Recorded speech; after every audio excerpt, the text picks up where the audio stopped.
Hi hello ವೀಕ್ಷಕರೇ, ಎಲ್ಲರೂ ಹೇಗಿದ್ದೀರಾ? ಚೆನ್ನಾಗಿದ್ದೀರಾ ಅಂತ ಭಾವಿಸ್ತಾ ನಾನು ಈಗ ನಿಮಗೆ ಗೃಹಲಕ್ಷ್ಮಿಯ ಒಂದು ಭರ್ಜರಿಯಾದಂತಹ ಅಪ್ಡೇಟ್ಸನ್ನು ಪ್ರಸ್ತುತಪಡಿಸ್ತಾ ಇದ್ದೇನೆ. ಹಾಗಾದರೆ ಆ ಅಪ್ಡೇಟ್ಸ್ ಏನು ಅನ್ನೋದನ್ನು ತಿಳಿಸ್ಕೊಡ್ತಾ ಹೋಗ್ತಾ ಇರ್ತಾನೆ. ಅಂದರೆ ಸುಮಾರು 18 ಜಿಲ್ಲೆಗಳಿಗೆ ಮೊದಲನೇ ಕಂತು, ಎರಡನೇ ಕಂತು ಜೊತೆಗೆ ಮೂರನೇ ಕಂತಿನ ಹಣವನ್ನು ಸೇರಿಸಿ ಒಟ್ಟು 6,000 ರೂಪಾಯಿಗಳನ್ನು ಈ 18 ಜಿಲ್ಲೆಗಳಿಗೆ ಡೆಪಾಸಿಟ್ ಮಾಡ್ತಾ ಇದ್ದಾರೆ. ಹಾಗಾದರೆ ಆ 18 ಜಿಲ್ಲೆಗಳು ಯಾವ್ಯಾವುದು ಅನ್ನೋದನ್ನು ಈ ಒಂದು ವಿಡಿಯೋದ ಮುಖಾಂತರ ತಿಳ್ಕೊಳ್ತಾ ಹೋಗೋಣ. ಅದಕ್ಕಿಂತ ಮುಂಚೆ ಹೊಸದಾಗಿ ನೀವು ನಮ್ಮ ಚಾನಲ್ಗೆ ಭೇಟಿಯನ್ನು ಕೊಟ್ಟಿದ್ರೆ ಇನ್ನೂ ಕೂಡ ನಮ್ಮ ಚಾನಲನ್ನು ಸಬ್ಸ್ಕ್ರೈಬ್ ಮಾಡಿಲ್ಲ ಅಂತಂದರೆ ಸಬ್ಸ್ಕ್ರೈಬ್ ಮಾಡ್ಕೊಳ್ಳಿ. ಯಾಕಪ್ಪ ಅಂತಂದರೆ ಕರ್ನಾಟಕ ಸರ್ಕಾರದ ಎಲ್ಲ ಗ್ಯಾರಂಟಿ ಯೋಜನೆಗಳ ಬಗ್ಗೆ, ಜೊತೆಗೆ ನಿಮ್ಮ ಮನೆಯಲ್ಲೇನಾದರೂ ಕೂಡ SSLC PUC ಜೊತೆಗೆ ಡಿಗ್ರಿ ಓದ್ತಾ ಇರುವಂತಹ ಮಕ್ಕಳಿತ್ತು ಅಂತಂದರೆ ಅವರಿಗೆ ಎಲ್ಲ ಸಬ್ಜೆಕ್ಟ್ಗಳ ನೋಟ್ಸ್ಗಳು, ಪಾಸಿಂಗ್ ಪ್ಯಾಕೇಜ್ಗಳು, ಸ್ಕಾಲರ್ಶಿಪ್ ಅಪ್ಡೇಟ್ಸ್ಗಳನ್ನು ತಿಳಿಸ್ಕೊಡ್ತಾ ಹೋಗ್ತಾ ಇರ್ತೀವಿ. ಅದಕ್ಕಾದರೂ ಕೂಡ ನೀವು ಸಬ್ಸ್ಕ್ರೈಬ್ ಮಾಡ್ಕೊಳ್ಳೇಬೇಕು ಅಂತ ಅಂದ್ಕೊಂಡಿದ್ದೀನಿ. ಸೊ ಫ್ರೀಯಾಗಿ ನೀವು ಸಬ್ಸ್ಕ್ರೈಬ್ ಮಾಡ್ಕೊಳ್ಬೋದು, ಅದಕ್ಕೆ ಯಾವುದೇ ರೀತಿಯಾದಂತಹ ಚಾರ್ಜಸ್ ಇರೋದಿಲ್ಲ. ಬನ್ನಿ ಈಗ ವಿಡಿಯೋವನ್ನು ಶುರು ಮಾಡ್ತಾ ಹೋಗೋಣ. ಹಾಗೆಯೇ ಈ ಒಂದು ವಿಡಿಯೋಗೆ ನಿಮ್ಮ ಪ್ರೀತಿಯ ಒಂದು ಲೈಕ್ ಬಟನ್ ಮೇಲೆ ಕ್ಲಿಕ್ ಮಾಡಿ.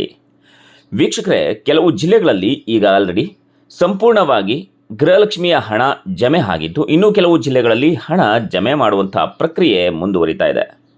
ಇನ್ನು ಕೆಲವೇ ದಿನಗಳಲ್ಲಿ ಪ್ರತಿಯೊಬ್ಬ ಫಲಾನುಭವಿಗಳ ಖಾತೆಗೆ ಹಣವನ್ನು ಹಾಕ್ತೀವಿ ಅಂಥೇಳಿ ಮಹಿಳಾ ಮತ್ತು ಮಕ್ಕಳ ಕಲ್ಯಾಣ ಇಲಾಖೆ ಸಚಿವೆಯಾದಂತಹ ಶ್ರೀಮತಿ ಲಕ್ಷ್ಮೀ ಹೆಬ್ಬಾಳ್ಕರ್ ಅವರು ತಿಳಿಸಿರುವಂಥದ್ದು. ಅಂದರೆ ಅವರು ಏನು ಹೇಳಿದ್ದಾರೆ, ಹಂತ ಹಂತವಾಗಿ ಪ್ರತಿ ಜಿಲ್ಲೆಗಳಿಗೆ ಗೃಹಲಕ್ಷ್ಮಿಯ ಫಲಾನುಭವಿಗಳಿಗೆ ಎಲ್ಲ ಕಂತಿನ ಹಣವನ್ನು ಜಮೆ ಮಾಡ್ತೇವೆ ಅಂಥೇಳಿ ಇತ್ತೀಚೆಗೆ ನಡೆದಂತಹ ವಿಧಾನಸೌಧದಲ್ಲಿ ನಡೆದಂತಹ ಪ್ರಗತಿ ಪರಿಶೀಲನಾ ಸಭೆಯಲ್ಲಿ ತಿಳಿಸಿರುವಂಥದ್ದು. ಕೆಲವು ಜಿಲ್ಲೆಗಳಿಗೆ ಈಗಾಗಲೇ ಸಂಪೂರ್ಣ ಹಣ ಜಮೆ ಆಗಿದೆ, ಕೆಲವು ಜಿಲ್ಲೆಗಳಿಗೆ ಹಣ ಜಮೆ ಆಗಿಲ್ಲ. ಇದರ ಒಂದು ಪ್ರಕ್ರಿಯೆಯನ್ನು ನಾವು ಹಣವನ್ನು ಜಮೆ ಮಾಡುವಂಥ ಪ್ರಕ್ರಿಯೆಯನ್ನು ಮುಂದುವರಿಸ್ತೀವಿ ಅಂಥೇಳಿ ತಿಳಿಸಿರುವಂಥದ್ದು. ಹಾಗಾದರೆ ಬನ್ನಿ, ಯಾವ ಯಾವ ಜಿಲ್ಲೆಗಳಿಗೆ ಮೊದಲನೇ ಕಂತಿನ ಹಣ, ಎರಡನೇ ಕಂತಿನ ಹಣ ಹಾಗೆಯೇ ಮೂರನೇ ಕಂತಿನ ಹಣ ಜಮೆ ಆಗುತ್ತೆ ಅಂಥೇಳಿ ನೋಡ್ತಾ ಹೋಗೋಣ ವೀಕ್ಷಕರೇ. ಈಗ ಆಲ್ರೆಡಿ ನಾನು ಮೊದಲೇ ಹೇಳಿದಾಗೆ ಬೆಳಗಾವಿ ಜಿಲ್ಲೆ, ಕಲಬುರಗಿ ಜಿಲ್ಲೆ, ಬೀದರ್ ಜಿಲ್ಲೆ, ಬಳ್ಳಾರಿ ಜಿಲ್ಲೆ, ಧಾರವಾಡ ಜಿಲ್ಲೆ, ಕೊಪ್ಪಳ ಜಿಲ್ಲೆ, ರಾಮನಗರ ಜಿಲ್ಲೆ, ಹಾಸನ ಜಿಲ್ಲೆ, ಮಂಡ್ಯ ಜಿಲ್ಲೆ, ಬೆಂಗಳೂರು ಗ್ರಾಮಾಂತರ, ದಾವಣಗೆರೆ, ಉಡುಪಿ, ಶಿವಮೊಗ್ಗ, ಚಿಕ್ಕಮಗಳೂರು ಜಿಲ್ಲೆ. ಇದಿಷ್ಟು ಜಿಲ್ಲೆಗಳಿಗೆ ಗೃಹಲಕ್ಷ್ಮಿ ಯೋಜನೆಯ ಮೊದಲ ಕಂತು, ಎರಡನೇ ಕಂತು ಜೊತೆಗೆ ಮೂರನೇ ಕಂತಿನ ಹಣ ಜಮೆ ಆಗ್ತಾ ಇರುವಂಥದ್ದು.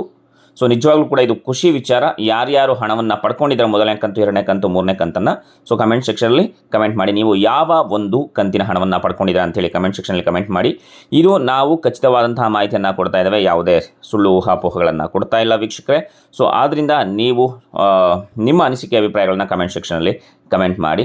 ನಿಮ್ಗೇನಾದ್ರೂ ಕೂಡ ಡೌಟ್ಸ್ಗಳಿತ್ತು ಅಂತಂದ್ರೂ ಕೂಡ ಕಮೆಂಟ್ ಸೆಕ್ಷನಲ್ಲಿ ಕಮೆಂಟ್ ಮಾಡಿ. ನಿಮ್ಮ ಪ್ರಶ್ನೆಗಳಿಗೆ ನಾವು ಉತ್ತರವನ್ನು ಕೊಡೋದಕ್ಕೆ ರೆಡಿ ಇದ್ದೇವೆ. ಮತ್ತೆ ಮುಂದಿನ ಹೊಸ ಅಪ್ಡೇಟ್ ಜೊತೆ ಭೇಟಿಯಾಗೋಣ. ಅಲ್ಲಿವರೆಗೂ ನಮಸ್ಕಾರ.